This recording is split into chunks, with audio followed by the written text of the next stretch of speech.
बिस्मिल्लाहिर्रहमानिर्रहीम। Dear students, अस्सलाम वालेकुम। उम्मीद है आप सब लोग खैरियत से होंगे। अल्लाह पाक आपको खुश रखे, कामयाब करे।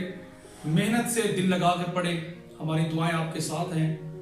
हम अपनी पूरी कोशिश करते हैं आपको जो नॉलेज अल्लाह ताला ने हमें अता किया आपको डिलीवर करें। मेरा ये मानना है कि उस्ताद से ज्यादा शागिर्द के पास इल्म ज्यादा होना चाहिए, नॉलेज ज्यादा होना चाहिए। क्योंकि अगर मेरे कंधों पर मेरा शागिर्द खड़ा होगा तो मंजिल तामीर होगी। और जितना ज्यादा आप सीखेंगे और जितना ज्यादा आप रिसर्च करके पढ़ेंगे आपके लिए बेहतरी होगी। आप 10वीं क्लास में हैं, कोई छोटी क्लास नहीं है। अल्लाह पाक आपको कामयाब करे। आप जानते हैं कि हर टॉपिक के अंदर मैं मुख्तलिफ इमेज भी दिखाता हूं और चूंकि जो डेली लाइफ से एग्जाम्पल करती हैं और लास्ट पे MCQs भी शो किए हैं मैंने, उनको आप इंस्टाग्राम के ऊपर जाएं SP66 के ऊपर, वहां आप जाकर उसे फॉलो करें और जो आंसर होंगे MCQs के जो लास्ट पर इस टॉपिक के रिलेटेड शो करूंगा वहां पर आपको मिल जाएंगे। ये एक अच्छी प्रैक्टिस है। सारा बर्डन जो है वो सिर्फ आप लोगों की बेहतरी के लिए, आसानी के लिए है। टॉपिक है हमारा 11.1 चैप्टर हमारा नेक्स्ट स्टार्ट हो चुका है, जिसमें चैप्टर नंबर 11 हम पढ़ेंगे आज क्लास 10th का साउंड वेव्स। पहली बात है वेव क्या है और साउंड क्या है। वेव के मुताबिक हम पढ़ चुके हैं कि wave is produce from a vibrating object. जब ऑब्जेक्ट वाइब्रेट करेगा तो उसके अंदर से वेव पैदा होगी। साउंड भी उसी के साथ समझ लें कि उसी की बहन है। अगर वेव भाई है तो वो बहन है, यानी कि इन दोनों में बड़ा प्यार मोहब्बत, आपस में इकट्ठा रहते हैं, दूर नहीं जाना चाहते, लड़ते झगड़ते जरूर है लेकिन दूर जाना नहीं चाहते। अब साउंड वेव में क्या होता है, जब भी कोई चीज वाइब्रेट करेगी साउंड भी पैदा होगी, वेव भी पैदा होगी। जैसे फॉर एग्जांपल ये मैं आपको एक आवाज दे रहा हूं व्हाइट बोर्ड के, तो यहां व्हाइट बोर्ड वाइब्रेट किया है और साउंड पैदा हुई। Sound wave are produce from vibrating object. जब भी कोई ऑब्जेक्ट वाइब्रेट करेगा साउंड वेव पैदा होगी। ढोल है, ढोल के ऊपर आप थपथपाएं तो वो उसकी जो लेयर है वो वाइब्रेट करेगी। Air vibration produce a sensation of sound.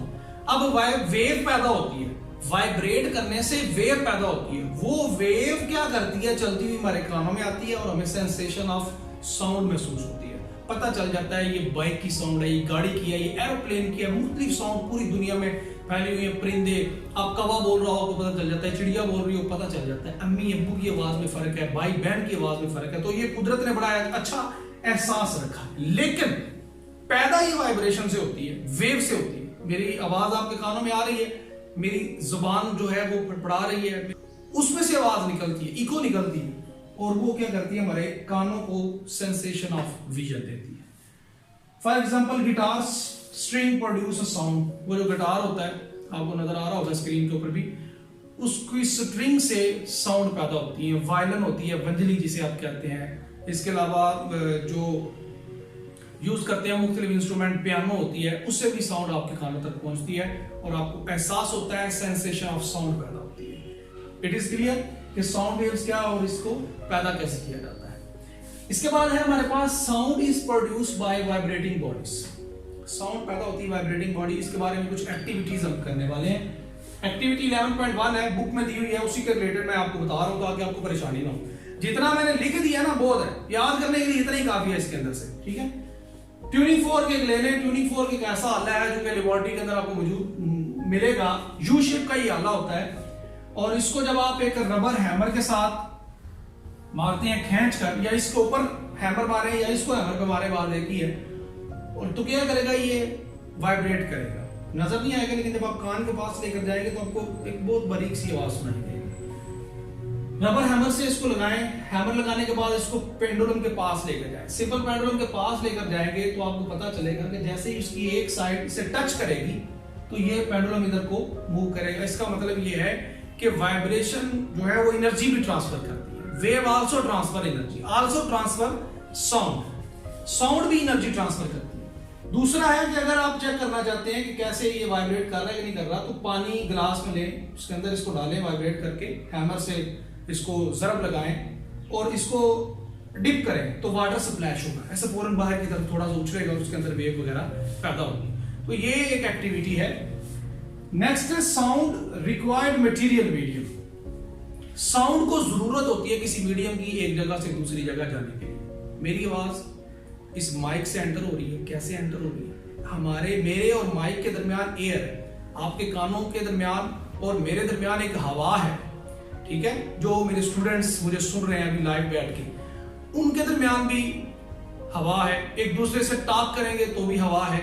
हवा एक मटेरियल है, एक मीडियम है जिसके अंदर पार्टिकल है, एयर मॉलिक्यूल है, उसमें हमारी आवाज ट्रेवल करती है। जब उसमें ट्रेवल करती है तो हमारे कानों के अंदर जाती है, हमारे कानों की जो एयर ड्रम है उसको वाइब्रेट करवाती है, सेंसेशन ऑफ विजन आगे फिर काम हमारे दिमाग का आता है। वो कैसे जज करता है ये किसकी साउंड है? तो इसको साबित करने के लिए हमारे पास एक एक्टिविटी है इलेक्ट्रिक बेल की सूरत में। ये एक इलेक्ट्रिक बेल है, उसको एक वैक्यूम डब्बे के अंदर बंद किया हुआ है। आप इसको पावर सप्लाई दे, ऑन कर दें, बेल ऑन करें। अभी वैक्यूम पंप ऑन नहीं करना, हवा बाहर नहीं निकालनी, तो आपको बेल की आवाज आएगी, क्लियर आवाज आएगी। लेकिन जैसे ही आप ऑफ करके वैक्यूम के अंदर से एयर रिलीज करेंगे और जैसे ही इस जार के अंदर से वैक्यूम पंप की मदद से आप एयर को रिलीज करेंगे, आप बटन को ऑन करके बेल आपको हिलती हुई नजर तो आएगी, वाइब्रेट तो करती नजर आएगी, लेकिन आपके पास तक आवाज नहीं पहुंचेगी क्योंकि मीडियम ही खत्म हो चुका है, हवा ही खत्म हो चुकी है। तो वैक्यूम की मदद से जब हवा खत्म कर दी है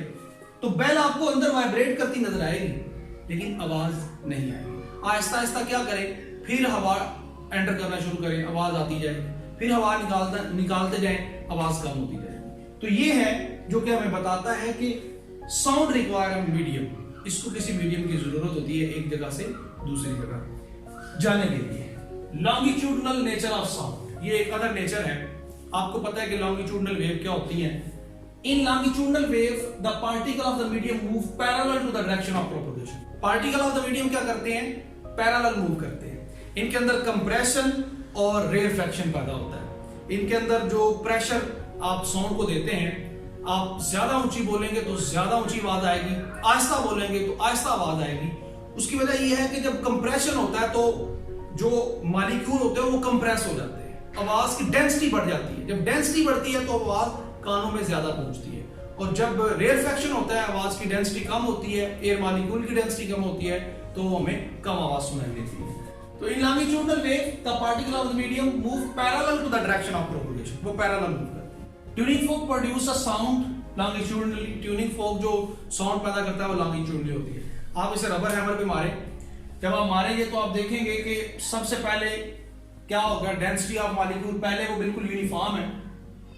बी पॉइंट के ऊपर क्या होगा, प्रेशर अप्लाई होगा। बी पॉइंट प्रेशर अप्लाई करेगा एयर के ऊपर, यहां कंप्रेशन पैदा होगी, डेंसिटी ऑफ एयर मॉलिक्यूल बढ़ जाएगी तो वो आगे की तरफ ट्रैवल करेगी। इस तरह जब वो वापस बी पॉइंट इधर आएगा, यानी कि कंडीशन ट्यूनिंग फोर्क की बदलेगी, वो इस तरह मूव करेंगे दोनों उसके जो विंग्स है। जब वो इधर आएंगे तो क्या होगा, रेयरफैक्शन, इधर जाएंगे तो कंप्रेशन। जब इधर जाएंगे तो क्या करेंगे, दोनों साइडों पर कंप्रेशन पैदा करेंगे, वापस आएंगे तो दोनों साइडों पर रेयरफैक्शन पैदा होगी। तो ये कंप्रेशन रेयरफैक्शन ये किस केस के अंदर पैदा होगा आपके पास, लॉन्गिट्यूडनल वेव। लॉन्गिट्यूडनल वेव के अंदर भी जो ये वाला पोर्शन है इसको हम रेयरफैक्शन कहते हैं, ये वाला पोर्शन इसको क्या कहते हैं, कंप्रेशन। कंप्रेशन में डेंसिटी ज्यादा होती है, रेयरफैक्शन में कम होती है। इट्स मीन दैट के sound have a longitudinal nature. Sound की जो नेचर है वो लॉन्गिट्यूडनल है क्योंकि इसमें पार्टिकल पैरेलल मूव करते हैं along the direction of propagation. ये था हमारा आज का टॉपिक जिसमें हमने पढ़ा साउंड वेव क्या होती है, कुछ एक्टिविटी को स्टडी किया। बेल, इलेक्ट्रिक बेल की एक्टिविटी है, लॉन्गिट्यूडनल नेचर है। उम्मीद आपको समझ आई होगी। एमसीक्यूज आपको नेक्स्ट शो कर दूंगा, इसको सॉल्व करें, अल्लाह ताला आपको कामयाब करे। नेक्स्ट लेक्चर के साथ हाजिर होंगे। देखना मत भूलें, सब्सक्राइब करना मत भूलें। SP66 को इजाजत दीजिए। अस्सलाम वालेकुम व रहमतुल्लाहि व बरकातुहू।